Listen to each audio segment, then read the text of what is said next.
দেখুন, আমি আজকে পালং পরোটা বানাচ্ছি। পালং পরোটাটা কীরকম হচ্ছে আজকে নতুন রেসিপিটা বানাচ্ছি, আজ দেখে নিন। আগে পালং আটা, পালং শাক করে মিক্স করে আদা রসুন বহুত রকমের জিনিস ওর ভিতরে দিয়েছি। আর দেওয়ার পরে এটাকে এক্ষুনি আমি ভাজবো কীরকম হচ্ছে। নতুন একটা করে নতুন রেসিপি আমি বানাই, তারপরে আপনাদেরকে ভালো লাগলে আমি ফের আলাদা কিছু মেথি পরোটা ফের বানাবো পরে ইয়েতে। আমি একটা নতুন রেসিপি আপনাদেরকে দেখাবো, যদি হয় নতুন রেসিপি জানাবো আমি।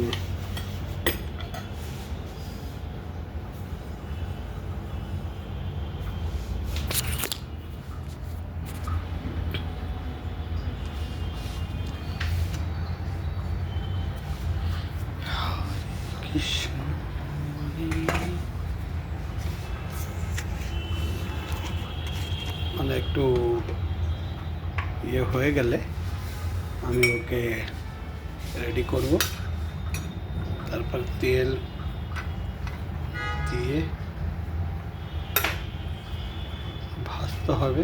একটা হাতে আমি আমার একটু অসুবিধা হচ্ছে, তবে ফার্স্ট সব আমরা আর অতটা কিছু করতে পারি না, তবে চেষ্টা করি যতটুকু আমি পারি করতে। আর ঠান্ডা দিনে তো এখনই নতুন নতুন সব জিনিস খেতে ইচ্ছা হয়। খালি ঠাকুরকে ডাকছি কীরকম ভালো হোক, জগন্নাথকে। আপনাদেরকে একটু ভালো লাগলে আমার সেইটাই ভালো, কি আমি বানাতে পারছি। ডিউটি শেষ হলো, তারপরে আমি এই কাজে লেগে পড়েছি। এবারে একটু তেল দিতে হবে, একটু নয় একটু, একটা হাতে সব নিয়ে এটাকে চালাবো। দেখি কত দূর আমি সাকসেসফুল হতে পারছি, আমি পারি কি পারি না সেটাই চিন্তা করছি। বাহ,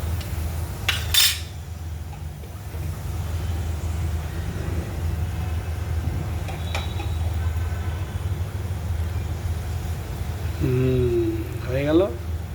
এবার দেখেন তেলটা লাগিয়ে দিচ্ছি, এবার তার কালারিংটা একটু ভালো আসবে।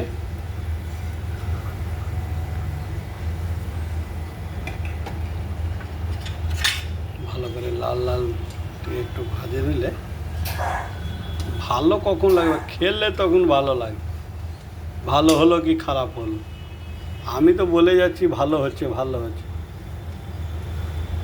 আর আপনারাও দেখবেন খালি নিজে নিজে বলছে ভালো হচ্ছে ভালো হচ্ছে। কিন্তু যতক্ষণ পর্যন্ত না খাওয়া হয়েছে। এ হচ্ছে পালং শাকের পরোটা।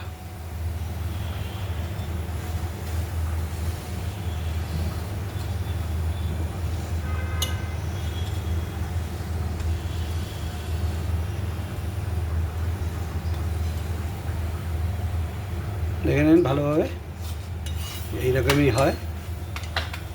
করে নিচ্ছি, আপনি পরে নতুন কিছু রেসিপি ভালো করে করলে তারপরে আপনাদেরকে জানাবো। এখান থেকে থাকছি। জয় জগন্নাথ।